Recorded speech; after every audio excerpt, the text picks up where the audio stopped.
This is the Horse Radio Network. This is episode 76 of Horsemanship Radio, brought to you by Index Fund Advisors, IFA.com. Horsemanship Radio is a part of the family of the Horse Radio Network. And today we have Joe Camp, author of The Soul of a Horse and all those Benji movies. Remember those?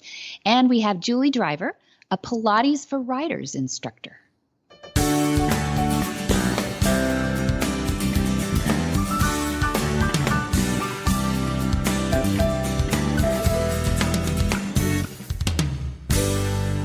This is Debbie Laux, and you're listening to the Horsemanship Radio. Thank you for joining us. Horsemanship Radio airs on the 1st and the 15th of the month, and I have my producer again with me, Jen, today. How are you? Hello, I'm here. I'm exhausted, but I'm here. We're into the holiday season. Ugh. I know. That's right. Have you started your shopping and all that stuff? Oh, no. Oh no.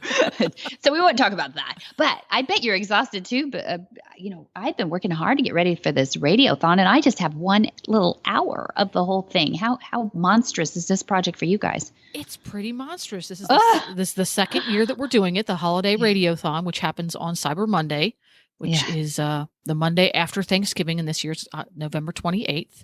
Right. And what we do is put on a live 12-hour-long broadcast. God, amazing. Yes. And then, as you mentioned, you have a whole hour, because every hour we have sort of a different theme and a different co-host. Glenn sticks around for the whole time because he can't possibly give up the microphone. But, I don't know if he could talk at the end of it, but he made it. He made it last year. I was amazed. Did you put pillows on both sides of him and prop him up or what? You know, it was really tough. Tuesday. What? Tuesday. Tuesday was really Cyber Tuesday. It's horrible. Yeah, yes. I bet. But how do you, getting ready for this must take hours. How do you keep your horses ridden, and how do you even feed them on Cyber Monday? What do you do? Well, we get help. Oh, that's good. We get lots of help, and we're going to have even more help this year. We kind of did it with a skeleton crew last year because it was our first time. We didn't know how it would go. So this year we learned a little bit. We found out where we were lacking a little bit and where we need a little extra help. So we will have Wendy will be here with us again. She just lives in Sarasota, a few hours away. So she comes up and spends the whole day in the studio with us. So Glenn can take a break, and Wendy is on with the co-host of the hour.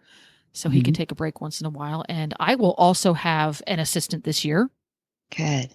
Well, it sounds so fun. So can you give us a little preview of who might you have and what are some of the prizes? Because I know, it's Cyber Monday. We got to do some shopping here too. So what are some of the prizes that you're? Well, the Radiothon is presented this year by Weatherbeeta, as it was last year. Mm-hmm. And I will let everybody know that there will be Weatherbeeta blankets as prizes. Those are great. Those are awesome. Yeah, that's right. And once again, horselovers.com is sponsoring our listener voicemails. And what happens is throughout the 6 or 8 weeks before Radiothon, listeners and fans of the show call in with holiday greetings. Say whatever you like. Happy holidays. Do a song. Yeah, there were cute stuff last year. Cute, it was really adorable, clever stuff. And we still have last year's up there. So you can go in back and listen to it when you go to the website. Oh, that's a good idea. Yeah. And what happens is everybody who leaves a holiday voicemail on our voicemail line qualifies to win a prize. Well, good. Okay, so when does that open up so they know what to prime for? They can do it right now.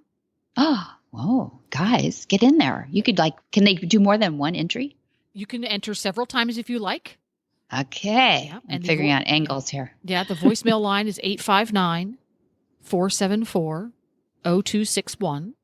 Okay. And if that's too many numbers and letters to remember, all you need to do is go to the website, which is radiothon.horseradionetwork.com. Oh, say that one more time. Sorry. It's just radiothon. And then horseradionetwork.com. Perfect. Okay. And this is a podcast, so they can press pause and rewind a little bit and do it over again. Pause and rewind, but everything you need to know is there, and has the phone number on instructions on how to leave a voicemail and what you qualify for. And we have about it's right around $3,000 worth of prizes that we're going to be giving away throughout the day. Look at that. Awesome. And I have to tell you, I mean, if people go and listen to those things, there's some stiff competition. Some of those jingles that people wrote. Remember they wrote about the dually halter last year? That's right. Somebody did a jingle about the dually halter. It was so clever. It was really cute. So you got to get your adorable kids out, line them up or something, get your reindeer to sing. Or get your reindeer to sing. Really good. And if you're not the voicemail sort, obviously, during Radiothon, we take calls all day long. We have 10 phone lines open. Really? So folks can call in and wish everybody a happy. Tell us what the theme for this year's Radiothon is your dream ride. Where would you like to ride, and what horse would you like to ride? It can be a fantasy ride. You want to ride a unicorn on the beach on Mars, or it could be something from history. Or it could be something current, whatever you like. And the other one is if you're not a rider, or if you don't have a dream ride because you've already got your dream ride, what is you and your horse's favorite holiday food treat? That's so funny. Because if it's homemade, you have to give us the recipe. Yes, that's required. That's a great theme. That sounds like so much fun. And dream ride. Every girl has sort of their beach theme or their mountaintop theme or something. Everybody will have I don't know about the Mars thing. That's just a little different. Well, supposedly Mars has beaches. Oh, cold. I hate cold. Not that kind of beach. No, that'll be really fun. And, and they should go out and ask all their friends to pull their ideas too. I want to see a lot of. We had a lot of listeners really last year. They would get all their buddies at the barn together, and they just take their cell phone to the barn with them. You could just record on your phone. Good idea. Some of them were recording just all the racket that happens in the morning when they feed, and they'd all scream "Happy Holidays" in the background. And we had some who composed special songs and all kind of cool stuff. Fun. Well, clever people. And that reminds me, the people that we have on today, we have 2 interviews that I think are they're really talented people, but exceptional is Joe Camp. I mean, he's an author, a movie director, the screenwriter of the thing. And he is not only famous for the Benji movies, which every kid grew up with Benji movies, but he got himself a couple of horses and it's been probably 10 years ago now, and started this journey changing his life from 4-legged little dogs to equines. And his wife got into it with them. And now he is, I don't know how many books he's authored, Jen. I can't even count him anymore. Several. And he's a jillion, something close to a jillion. And he's a blogger, and his website's very cool. And we get to hear from him for the second time on Horsemanship Radio. So it was fun to catch up with him, and I think people are going to love these interviews. Hi, I'm Mark Hebner, president of Index Fund Advisors and proud owner of Monty Roberts' Willing Partners graduate, He's a Sugar Bear. Investment portfolios are a lot like horses. You need to find one that best suits you, your temperament, and your stage of life. Some people might like an energetic horse and an aggressive investment portfolio, while others are more comfortable with a gentle ride and a more conservative investment portfolio. The trick is to find the one that's right for you. That's what Index Fund Advisors is all about, matching people with portfolios. Risk-appropriate, low-cost, and globally diversified investment portfolios. You can find the right portfolio for you by taking the Risk Capacity Survey at IFA.com.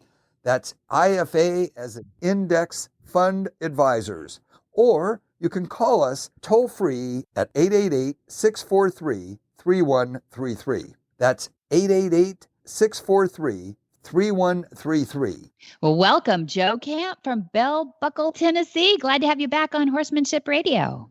Thank you, Debbie. It's so good to talk to you. It's always good to talk to you, though. That's sweet. We don't talk enough. I wanted to catch up with your herd today and tell us who's in the herd these days and a little about them. People have to go back and listen to our first interview because we had a status report at that point, but it's been a while. I don't know. How long has it been? Gosh, I think about almost exactly a year, I think, Joe, but I'd have to go look if you tested me.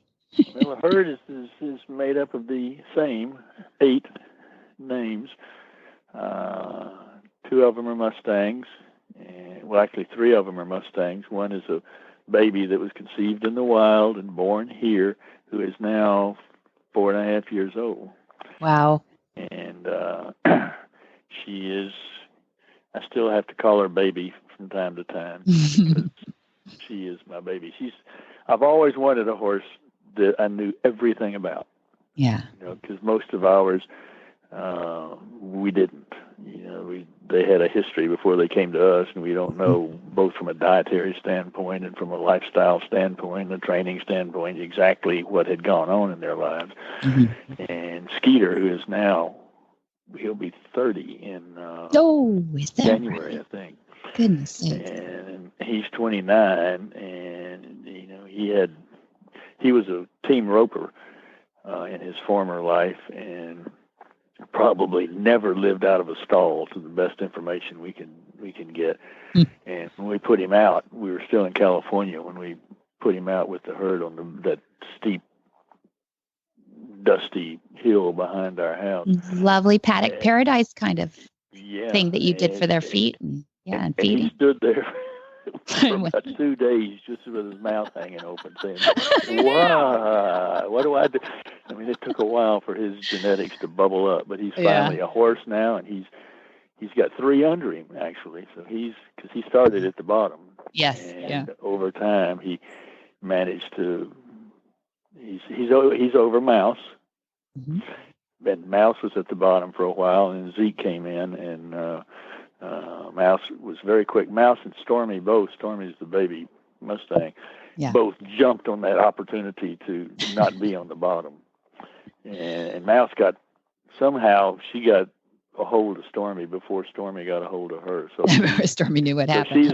She's under Skeeter, and Skeeter's and under Mouse is Stormy, and then poor Zeke at the very bottom. And that's gotta be one. Yeah. Yeah. But they're all good. They're all out 24. They have, last month would be celebration of their 7th anniversary out 24/7. Awesome. In what we were told was Founder Valley when we came over here. Mm-hmm. Yeah. You can't do that. You can't have your horses out 24/7. It's not possible over here. The grass is too lush, and they'll all founder and die. Yeah. Freaked me out, because we'd already closed on the house. but a little bit of research kind of solved my issues, because it's, the way most people keep their pastures over here, I'm sure that's true. I'm sure they would founder, because they go in there and scrape them clean, put one kind of cool season grass in there and nothing else. No weeds, no brambles, no bushes, no berries, no trees. If there's a tree, they'll put a fence around it, and they plant it like a lawn, so it's so close together that a horse doesn't have to move all day, just turn in a circle and eat. And so, we were very fortunate. God takes care of idiots, and I had no clue about any of all this back then when we were first moving over here, because of course we didn't have any grass in California. It was in Vista. Yeah, that's right. Dirt and rock. But it turned out that there had been nothing done with this property that they're on for 9 years prior to our coming over. And so there was 6 or 8 different, native grasses on it, and every weed and bramble and bush in the world, and trees of all kinds. And so we did nothing to it whatsoever except plant some Bermuda every spring. Because we're right on the cusp of latitudinally being able to grow Bermuda, so it doesn't thrive as much as it did when I was a kid living in Memphis, because I had to do the lawn. That was my allowance to go do the lawn, and I thought crabgrass and Bermuda were the 2 worst things I'd ever seen. They just go everywhere. But Bermuda, we're just far enough north. We're just south of Nashville in Bell Buckle, Tennessee, and it does grow here, but it doesn't thrive like it did down in Memphis. So we want to keep as much of that in the pasture as we can, because it's a warm season grass. Warm season grass is much lower in sugar content than a cool season grass like Orchard or Timothy or Fescue, which is the big one here. And So we just want to give them choices because, a horse in the wild, if they have the choices that they need, they'll take care of themselves quite well, better than we do. And because they know how to stay ahead of the curve, and we don't. We're always coming up behind, the curve. So the best thing we could do for them is to get them into something that had a lot of choices, and then, as Rick Lamb says, get them set up for success, and then get the heck out of the way. Get out of the way. Yeah, that's right. Let Well, them make the before choices. you knew a lot about grass, though, and you were out in Vista, I will brag on you that you had a gator, and that you would, how many times a day, go around plopping twice a day. Okay. Yeah, morning Plopping feed out along this trail so that they moved along on the path and ate at least as naturally as you could possibly afford. So you're already a student.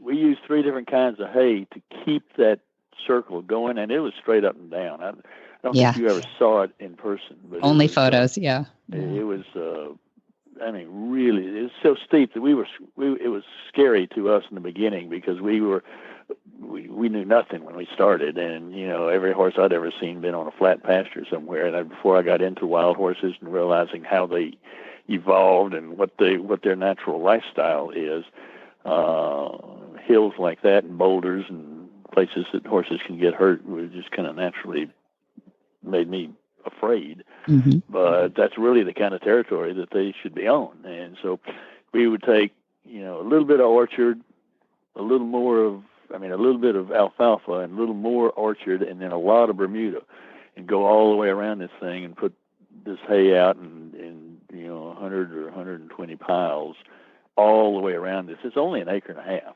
but we were getting, we clocked it 24-hour period, and we were getting 8 to 10, sometimes 12 miles a day out of them in movement, because they go all the way around and clean out the alfalfa.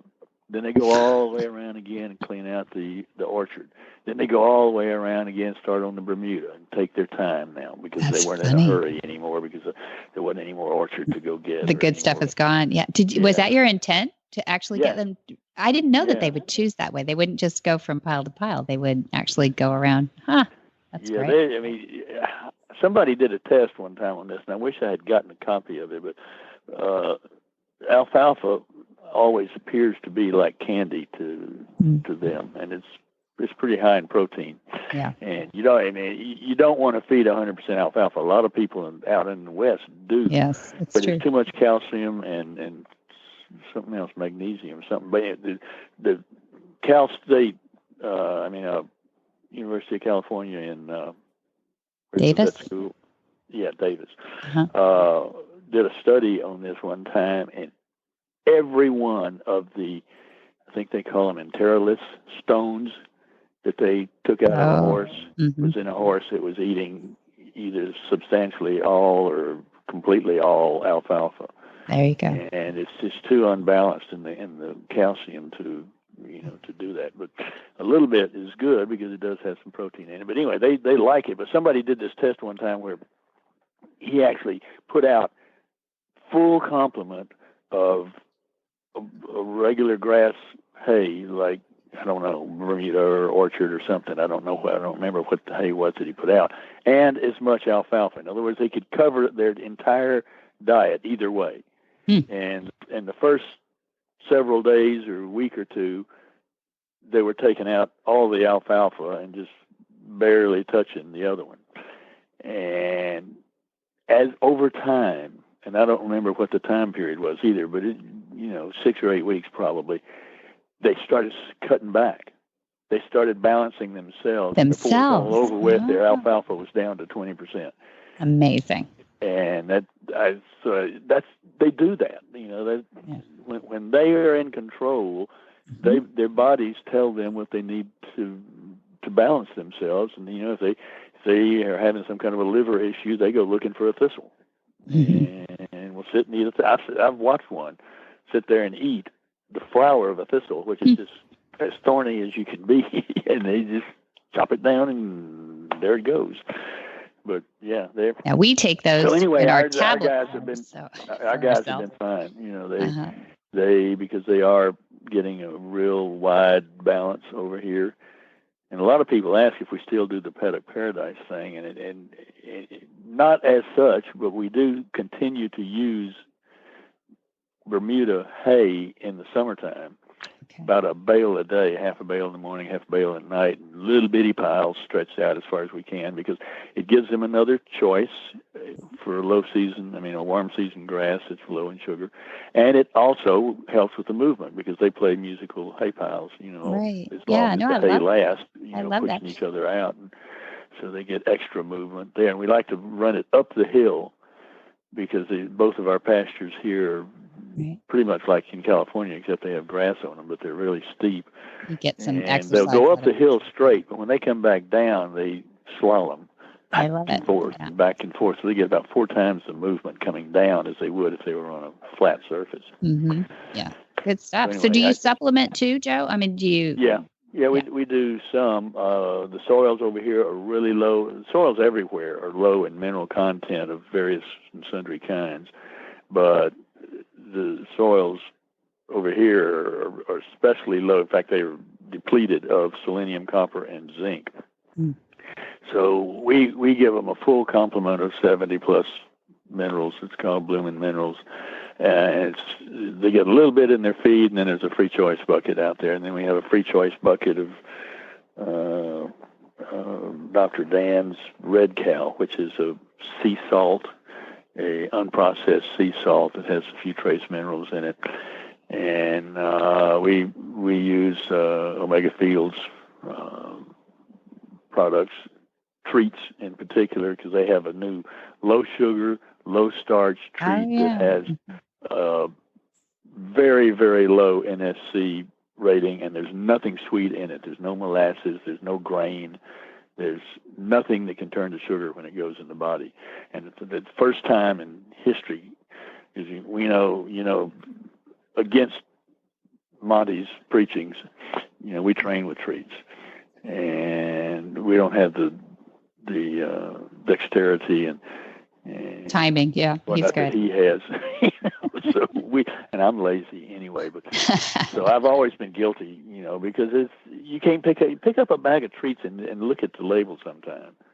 Oh my God! I mean, I was in the feed store the other day, and I had just run out and needed to get some, and my order wasn't coming until several days, and they didn't have the ones I wanted, the Mega Fields ones. So I was just looking at the other ones, and it's scary. I mean, what they put loaded with molasses, loaded with grain, which turns to sugar when it goes in the body. It smells good, It's like little magnets for their noses, though. They love things. It's. I love your heart, Joe. I love, when you and Kathleen, when we first met, what is that, 8 years ago now, you said? 8 or 9 years ago? Oh, no, surely it was before that. Oh, really? Oh, sorry about that. But because the book came out in 2008. Oh, there you go. The first book, The Soul of a Horse. Oh, have you ever said publicly? 13 books? Oh my gosh. Have you ever publicly told anybody what the first working title of your first book was? Oh. Was it that way when you read it? Yes. When you read it to Monty? Yes. Was it, I hadn't changed the title yet? No. But what happened? The original was called The Naked Horse. Thank you. Okay. And that was our, and it meant everything positive. Yeah, it was. No, totally. It's just the SEO on that, the search engine on the internet. The website was nakedhorsemanship.com and, all that kind of stuff. And somebody at Random House Googled it, or their kid Googled it or something, and you can imagine what came up with the word naked in there. I don't want to. And they said, "Hey, I think we have Houston, we have a problem." And so it became The Soul of a Horse. The Soul of a Horse, which is glad just that been happened before. Yeah, glad that happened. Yes, yeah, that's right. Glad somebody Googled back then too. But yeah, no, it's a beautiful book. It's a beautiful story, and I just love your heart and Kathleen's heart. I remember you telling me that Kathleen said something about, when you first thought about writing that book, you just hoped that it would help, one horse and human relationship. And if you could change just one for the better, you would have been successful. But can you imagine how many people you have now influenced and at least got them thinking about different ways to just get natural with their horse? And we thank you for that. Best guess is in the tens of thousands around the planet. Tens of thousands. It's amazing, and we get emails still every day, and of course, Born Wild is a direct sequel to The Soul of a Horse. It picks up right where The Soul of a Horse and gets into our Mustang period and what we went through with our 2 Mustangs and so forth. And then there's several others, that are specific to cases like horses and stress, for example, and whatnot. But you're a wonderful example of a student, though. Somebody who, you're around animals. Benji would be a home run, I would say, on the animal-human relationships. But to really say that you know the line, the day almost in which you began your horse education, and to have learned so much. You're literally an encyclopedia now of trying to get out of the way of our interference in lives and our horses' lives. So it's wonderful to watch. It is. It has been a terrific, blessed ride. I feel blessed all the time, both with Benji and the horse end of it, because it. I don't know, when I got into it, and we didn't have a clue. Our horses were in stalls and they were wearing shoes and eating from a bag at table height, and all the things that are directly traditional, directly opposite what they should be doing. Well, we know how to screw it up. They,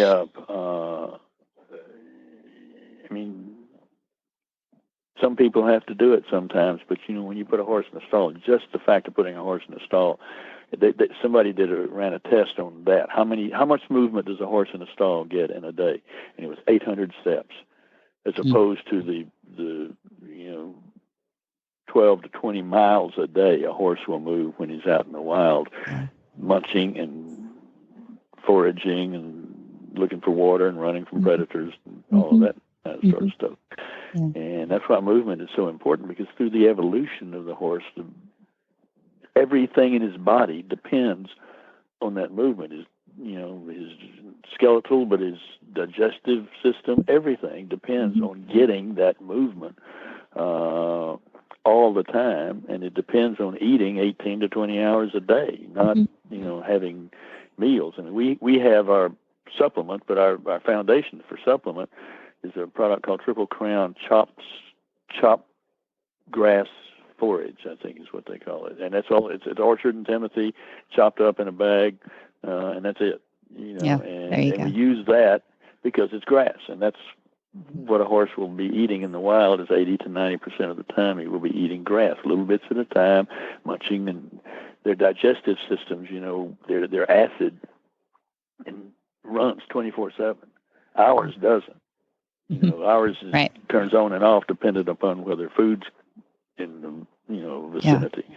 We're carnivores. But theirs is running 24 hours a day, and if they're not munching that grass hay or grass, 24 hours a day or 18 hours a day or whatever, 20 hours a day, the acid has nothing to work on but the stomach lining. itself. Yeah, that's right. That's right. And intestine. Most ulcers come from. That's right. That's right. And the stress of not being able to be out and see the horizons, and it affects the mind too, not just the body, but it does affect the mind too. Not everybody, we're not making any judgments here, because not everybody can get it done. But thank you, Joe, for being an example, and Kathleen for supporting you in this too, and to keep learning and trying to figure out ways that we can make that happen for people, not just demand it, but suggest and work on ideas and to share ideas. Your Facebook, people should go on your blog. People should, just plug in.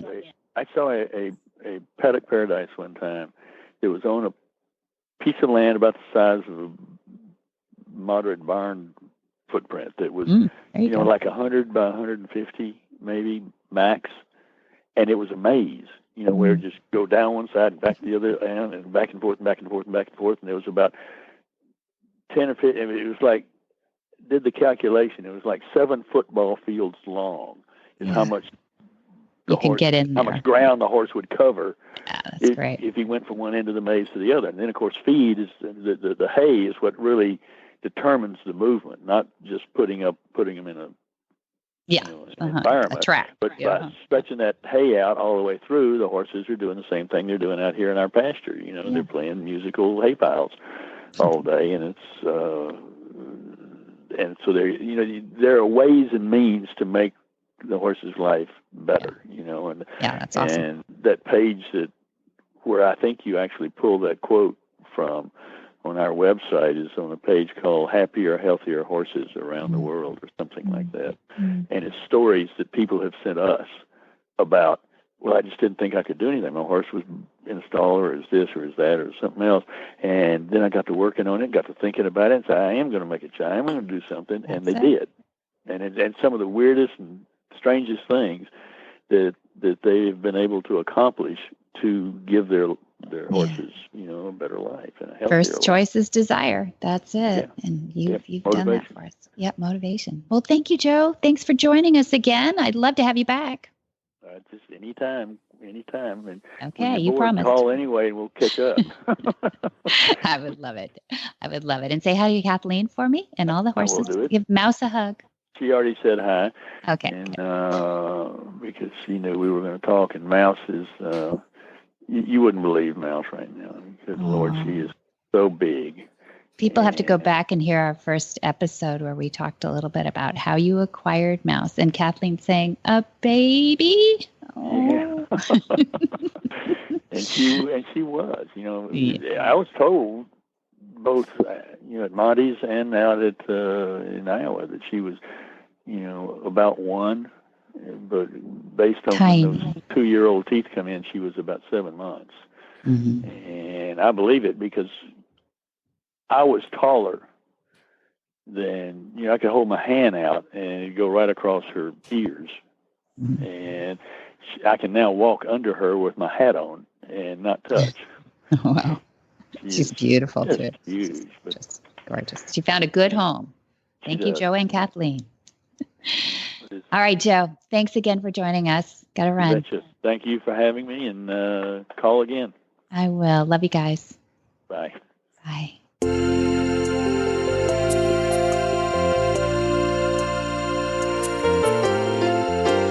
We all hear about omega-3 and how important it is for your horse's nutrition. But why? Well, simply put, horses were created to get all of their nutrition from live, natural grasses. Omega-3 is an essential fat found in many types of live grasses, and it's critical to the horse's health. If they were living on live grasses 24/7, they would be receiving enough omega-3.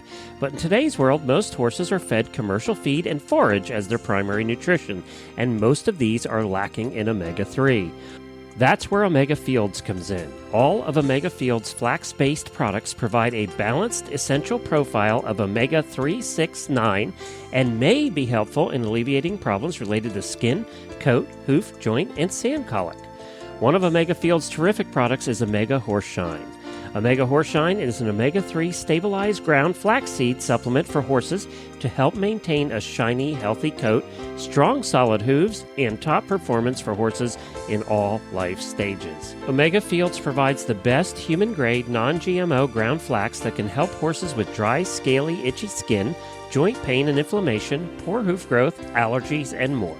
Don't just listen to Debbie and I. Alexandra, a customer of Omega Fields, says any horse I ever own, I will feed them Omega Horseshine, and I will recommend it to anyone. You can get your Omega Horseshine today at omegafields.com, or just for our listeners, get 15% off using the coupon code Monty2015. All one word, it's Monty2015 for 15% off your next order at omegafields.com. That's omegafields.com.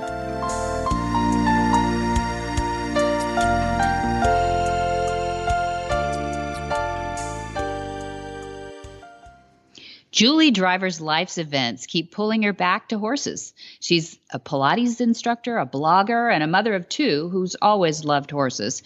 After taking Bonnie Roberts' courses, she wrote a blog called Horse Whispering to Your Children. She has great results from observing the horse and the rider together in the field and then giving the rider a class based specifically around their riding. Pilates for Riders is a workshop she loves to share. Well, welcome, Julie Driver. We're so excited to have you on. We've figured out that you're in England now, but let's hear that accent. How are you? Hi, nice to be talking to you, Debbie. Hi, I'm very excited. I'm glad. You've stayed up very late to be with us too. I appreciate that. So we put you up first here today. Pleasure. Ah, that's very nice. I'm so excited to hear some things about what you've been doing since I first learned your name back in, I don't know, what was it, 2008 when you came out to the farm? Was it earlier? Do you know what? It was 2004. Goodness sakes, we're getting old. Yeah, I know. I've got children now. Yeah, that's right. You've got twins now too. In 2004, you took a course out at the International Learning Center at Flagstaff Farms, and then all hell broke loose in your life. Besides the twins, I mean, and you were pretty much on your way to becoming a horse instructor and training instructor using join-up methods and everything. What sidetracked you? Yeah, what sidetracked? Well, I had my husband is a very keen skier, and we went skiing, and I had quite a traumatic skiing accident, which left me hospitalized, and I had to learn to walk again. So clearly, when that happens to you, it's not very good being around horses. And then I had to have the leg broken again the following year and reset. So I decided that horses just needed to be put on hold for a while. Yeah. I'm sorry to hear that. But you didn't put children on hold, so you've since had twins. How old are they now? They're 4. They just started school in the UK, so they're 4. Yeah. Fun. I bet they're adorable. And what I loved about you, I was reading some things that you've written, and you do a blog. And I read the one that featured horse whispering to your children. Now, I was intrigued. Yeah, absolutely. Yeah. Tell us a little bit about that. Well, the one thing my husband and I agreed on immediately when we found out I was pregnant was we wanted to use Monty's methods. We'd both read his book and obviously been to the farm and met him and spent time with him. And it was very clear to us that everything he said would work so well with our children. So right from them being on the nappy changing mat, we did his methods with them. And it's been incredible. We've had no tantrums. Well, that's not actually strictly true. We have had a few tantrums, but not that I expected. That's great. Now you've got people wondering, I'm sure, as they're listening to this, like, did you use the dually halter on them, or was this a join up in the round pin? Tell us, what does it look like for that? Yeah. What we did was the idea of giving the children back the power in the relationship, even when they were like I said, on the nappy changing table, when they're wriggling around and they don't want to have their nappy changed because you've distracted them from their play, of saying to them, you know what, you could be here and you can play, you can wriggle around, but your nappy needs changing. So if you lie still, it'll be done really quickly and you'll be back playing before you know it. Or you know what, you stay here, you mess about, and it takes twice as long. It's your choice. Choice. That's it. It's your choice. Is what you're hearing in there is choice. And nappies for our American friends are diapers. We should diapers. I forgot. So, so it's a choice-based. So it's giving them the choice. Yeah. Children have so little power over things in their life. So allowing them the little bit they can have, it seems to, it has worked. And we couldn't use the word contract, which is the word that Monty suggests in his book, because they were tiny. It was too big a word. So we used the word deal. So now they use that they'll say there is a deal. So it's been very, very powerful. That's great. That's great, you guys. And I know that you got that from the Horse Sense for People book, which is that's right. Yeah, we call it the boyfriend and husband book, because a lot of women involved in the horse industry, and the guys don't get it. Like I don't get it. And you just say hand them this book, right? You just say read this book, and you'll get it. But I love it that actually it was your husband who got you reacquainted with the horse side of it again. Tell that story. Absolutely. I love it. So earlier this year, Monty was in the UK for the Queen's 90th birthday celebrations, and he and Kelly Marks organised an afternoon tea. And for my birthday present, my husband gave me a ticket to go and spend time with Monty. And what I actually wanted to do was to just go and say I had used Monty's techniques with our children, and to say thank you to him. And the work I had originally thought I would be doing had never happened, but I had managed to find a way of using the work I had learned. And then when I was in the room with Monty, he had his amazing way of being so perceptive and intuitive, and he pulled out of me through talking to me what I really was wanting to do. And he's a very sensitive man, is Mr. Roberts, and he gave me the inspiration to follow my dream again. That's great. So you want to get back into the horses, which is so cool. That tells me a lot, that sometimes people do give up on their dreams, and they think, I'm too old, I'm too, broken, I'm too young, I'm too everything. And and I don't think it's true. I think the desire is in there. What do you think? Absolutely. The desire was always there. The expression I think I've used to friends is that it was parked. It was there. Horses get in your blood, as I hope everybody listening to this knows. That they're almost like a drug, that when they're in there, they can be latent for years. And it was almost like I had a midlife crisis when I came to the farm back in 2004.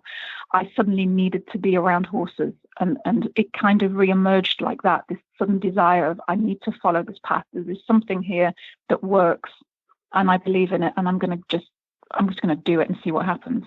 Good girl. Good girl. Yeah. And there's so much that is being carried over in your life, but what is the choice base that you loved about the horse training methods? Why did it seem to work for you? Because you've been around horses since I love the story of you and your girlfriend tying chairs together and practicing your horse. Tell everybody that one. That's great to me. That was new to me. So when I was probably about 7 years old, my girlfriends and I, we were desperate to learn to horse ride and to be around horses, but because where we lived, we didn't have direct access to them. We used to tie 2 kitchen chairs together, and we would sit on one and then tie string or a scarf or something to the one in front of us, and to pretend it was the reins, and we would pretend it was the horse, and that one of them would shout out, right, turn left, and we'd do the aids for turning left, and that's how I learned to ride on the kitchen chair. You learned to ride on a kitchen chair. I love that. It seemed to work. It seemed to transfer. It's a transferable skill. Well, yeah, it's a transferable skill, but at least you got some of that oozing out of you. You get some horsemanship in there somewhere. Yeah, absolutely. Yeah, but you carried on. And you did buy your own horse, and and that's a perseverance lesson too, because I don't think your parents were going to foot the bill for that, right? No, it was made very clear that they would support me in, going to the stables for lessons. But if I wanted a horse, I had to buy it myself. And so I did. Mm-hmm. I did. And I used to cycle 3 miles, or that's about 4.5, 5 kilometers to the stables, muck him out, put him in the field, ride him, look after him, and then cycle home again. And you lived in... was how much it meant. Yeah, that's sacrifice. London? I lived in Yorkshire. Which is in the north of England. North of England. Yeah. Not a lot of stables just surrounding you or anything there. No. In Yorkshire, it's quite where I grew up in Yorkshire. I was in a town, but there's a lot of horse life in Yorkshire. But in central London, there aren't that many horses, apart from the Queen's. Yeah, that's right. She's got a spot. Yeah, that's true.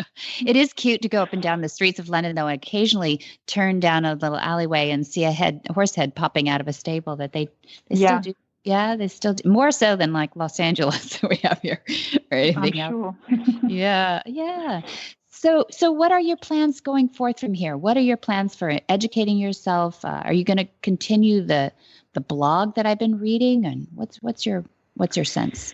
My aim is I'm now a Pilates teacher. I've been teaching for 16 years, and what I would really, really love to do is to focus on bringing rider and horse together. So looking at the Pilates for the rider and how Pilates as a system helps people to bring some quietness into their riding is the way I would express it, and also potentially and eventually come back to California and finish my studies with Monty, so I can offer more of a complete package of horse and rider work. That is my ultimate dream, and I'm somewhere working towards it right now, in that I'm doing the Pilates with the riders, and it's great. It's working so well. I'm so happy that I'm having a go. I'm giving it a go.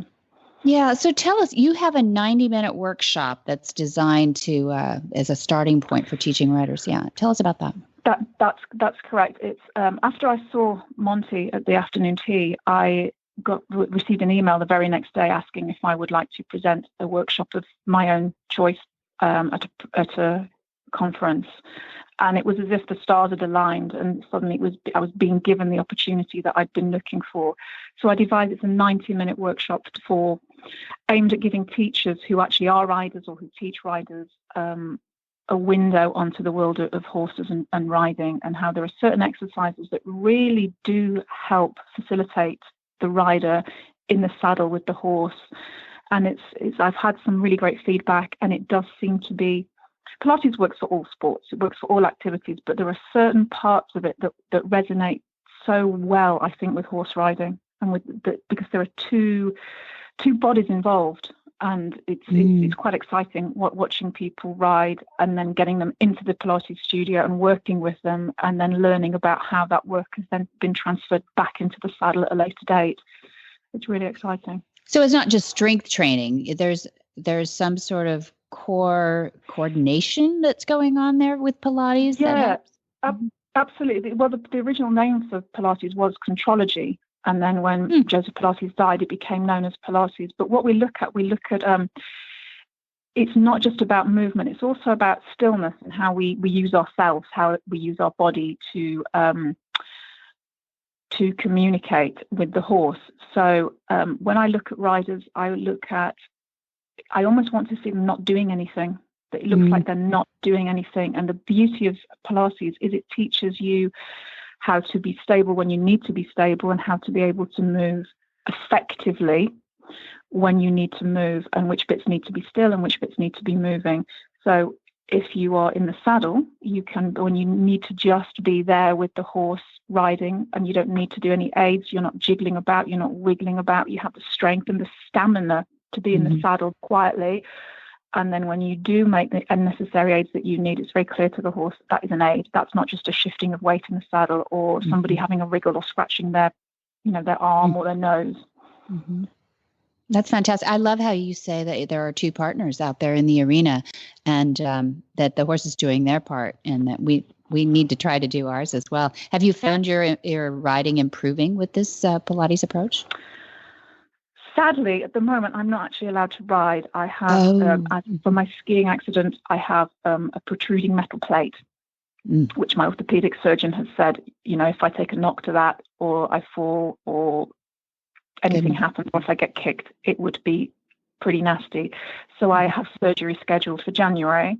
So by February, I'll be able to answer your questions. Okay, good. Well, how about your students then? You're probably getting some results now. I'm getting some great testimonials from people who have where I've gone into the ring, actually into the arena with them, and I've looked at transitions up, transitions down, on a circle in a straight line, and then taken that, if possible, film it, because then you can actually show them as well what you're looking at, and then put them straight into the Pilates studio, onto the machinery, and worked on exactly what we've seen, and then left them with exercises like homework. And then the next time they've gone into the arena with their teacher, I've had feedback from what's happened, how it's changed their riding, or if it's improved it, if it's helped, why it's helped, and where it's helped. So I am getting testimonials in now, which is fabulous.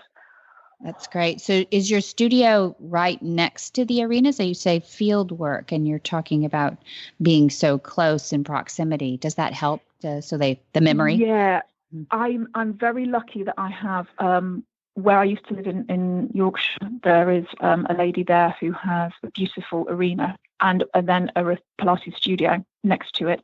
And so I've been able to go there and do that. Otherwise, there is the opportunity for people to video themselves and send them to me and then come for a lesson. So it's very much dependent on where people are based. And obviously, I don't think you only can work in that way with Pilates. I think any Pilates will be of benefit to riders, but the way that's the way I've been working, is being very, very specific about what I see in the arena. But I think if people can get to any kind of Pilates lesson, the benefits of the way we learn to disassociate the limbs from the spine, so that when you're holding your reins, when your legs are in the stirrups, you are able to move from there and not interfere with the spinal movement. Or if you need to move your spine, you're able to be on your sit bones. You're able to move efficiently and cleanly, and so you're not disturbing the horse too much with huge unnecessary movements. Mm-hmm. Yeah, I love that. So it doesn't matter if it's mat work or table work, Pilates tables? I think either is great. I think if what you have access to is a local mat work class where it's a large group, the benefit will still be there. Clearly, I think if you're able to be with somebody who can be a little bit more specific to you, the benefit will be greater sooner. Mm-hmm. But whatever people can get to, I think it's really worth having a try at Pilates and seeing how it affects your riding and how it can help. Mm-hmm. I can't imagine it hurting. Yeah, it is quite it's great for stretching. It's great for strengthening. I'm a believer in it too. Absolutely. Because for me, it was not just about what happens to the person when they get off their horse and when they go home. It's about making yourself the best you can be for when you are in the saddle in preparation for riding. Mm-hmm. But remembering that there is an animal underneath and how they're asymmetrical, we're asymmetrical, making the best of our own asymmetries so that when we're on this living, moving, breathing creature, we're not being too interfering with their own asymmetry in their body. Oh, good. Okay. Well, we want to follow. Oh, it does to me. I don't know. I don't know what everybody else is thinking. I hope so. Well, it's been fun. This has been fun to know. Mm-hmm. Where will we see you next? Where should people get a hold of you? I have a website, which is www.juliedriverpilates.com. I have my own small studio in London, and also I'm happy to travel at the moment. I'm more than happy to experiment with people, and because I'm learning constantly as well. So I am also going to be presenting at a conference in February in Madrid. So Madrid, Spain. Okay, Madrid. That's awesome. Yeah, that's next February. Yeah. And do you go to the US as well? I am coming to Phoenix in 2 weeks today, but I'm not presenting. I'm just coming to attend a conference and to catch up with friends.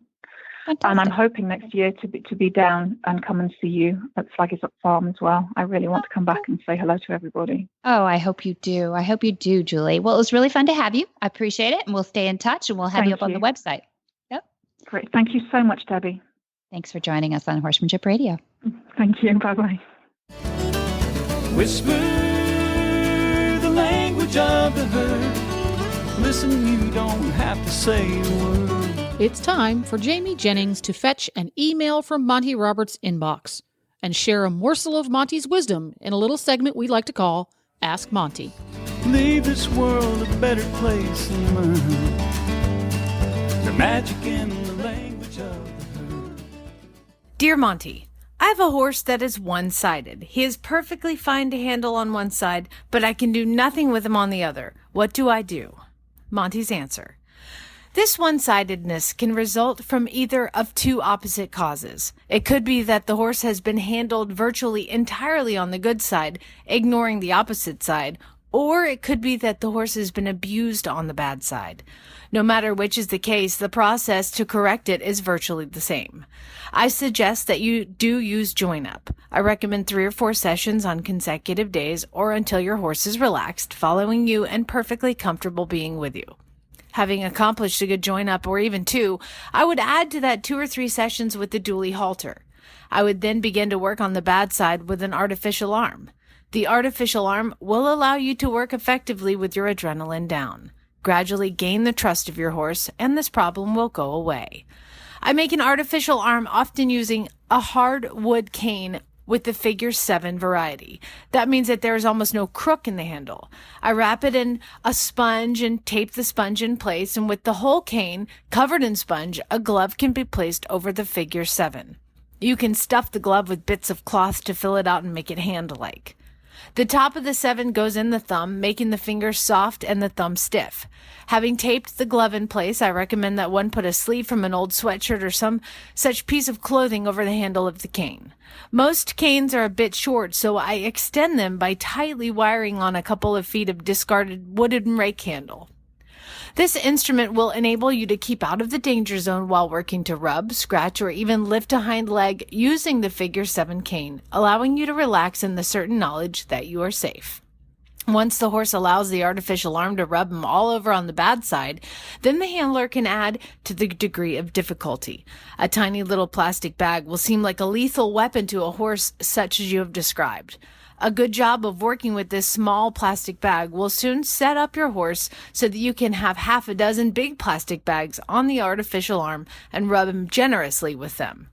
All the time this work is being done, a good horse person will be thinking of encouraging the horse to understand that this side of his body can be touched without force or pain. If his fear is simply inherent and not the result of harsh treatment, the system I have outlined here will be just as effective. For more of these insights into good horsemanship, go to www.montyroberts.com and click on the orange banner that says Get Free Horse Tips.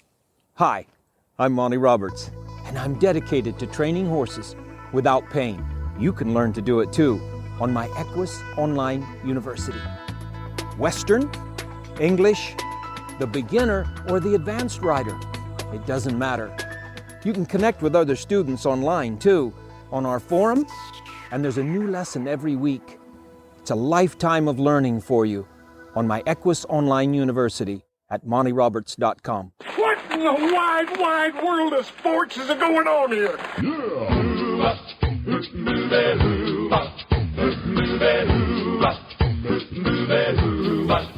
Where in the world is Monty Roberts? Monty is looking forward to meeting some new friends, two-legged and four-legged, at Flag is Up Farms in Solvang, California. On December 9 through 11, Monty is hosting another, it's his 5th this year, Horse Sense and Healing Clinic for veterans and first responders. And then Monty is home for Christmas, and he's charging his batteries for tour dates in 2017. So does the Roberts family have a big get-together at the holidays? Big get together. We do. Everybody comes to the ranch, and we have friends and friends of friends and foster kids that grew up in the house, and generally, and they kind of come and go. It's not like everybody's there on Christmas Day necessarily, but they, because they do their own family traditions and everything too. But there's about a 3-day window right there. Where it's just constant party. It's fun. Yeah. It's food, and people come through. And continuous. Yeah. Oh, it's lovely to see you. Yeah. Yeah, cool. It's lovely. Yeah, it'll be really fun. I hope we get lots of visitors. I've met some dear friends. Actually, I met somebody that eventually became one of our certified instructors who was just brought her family over from Denmark and was for the holidays. Solvang is really a cute place to come and visit. Anyway, yeah, you've been there. Yeah, adorable. It's really fun. So they were there. They wandered onto the farm. We were all wandering around the farm ourselves, riding and everything, and got to meet people. So we really mean it. When it says visitors welcome on the outside, it's true. There you go. And I recommend to Flag is Up Farm and Solvang, California to everybody because we went there. Was it last year? Yeah, it was a year ago fall. A year ago fall. And it is a lovely place and lovely farm and lovely people. Thank you. It was. It was really fun to have you. All of the information about what Monty is doing and when he's doing it, you can go to the website. It's montyroberts.com. Or you can give them a call there at Flag is Up Farm and get the latest. It's 805-688-6288. And for details about today's show, go to horsemanshipradio.com and you'll find links, photos, and more information about our fascinating guests. Mm-hmm. And we love to hear from you. Go to Facebook, search Monty Roberts, join the fun, give us some feedback because that's what helps us make this show fantastic. Mm-hmm. And if you are the 150 characters or less type, you can follow Monty Roberts on Twitter. His handle is Monty_Roberts. And Glenn's favorite part, go get the app. Glenn's very proud of our app. Get the app. And lots of people use it. Get the app. It's available for iPhone or Android. Just go to your app store and search Horse Radio Network and download it today. It's free and easy to use. Or if you're old school, don't forget, You can subscribe via iTunes. That's right. I can't believe you're saying that's old school, but it just makes me feel old, but I guess it is. I guess it is. Well, and many thanks to our sponsors who are not old school. They're very high tech. We've got IFA.com and we've got Omega Fields, the greatest in science and nutrition these days. And we've got Monty. Horses. That's right. Yeah. Just like, we're going to have one about a shiny Palomino on that Omega Fields too. He looks awesome. Rafael Palais. And, with the other one is MontyRobertsUniversity.com. And I mean, even that, the most advanced, high tech, but still simple. And Nigel and I use Monty Roberts Online University. Good. Good. Thank you very much for that support. And thank you very much to the university that I now have a horse who loads and stands in the trailer and unloads happily and quietly. Oh, that warms my heart. Thank you. Thank you for that. I know I think that's actually one of the top things about the getting the whole lesson calm and quiet and loading is like everybody has high adrenaline for loading. So the university has 429 lessons as we speak right now up there. They're broken down into little short segments, easy to understand, visual. Yep. Yeah. Yeah, really great. And we've not only got categories, but there's a search bar that's just amazing too. So, put in anything and I dare you'll come up with like 3 ways to do it. It's great. Awesome. Yes. And be sure to visit all the other great shows too. Get great tips on the Horse Radio Network at www.horseradionetwork.com. And until next time, have many happy horse hours.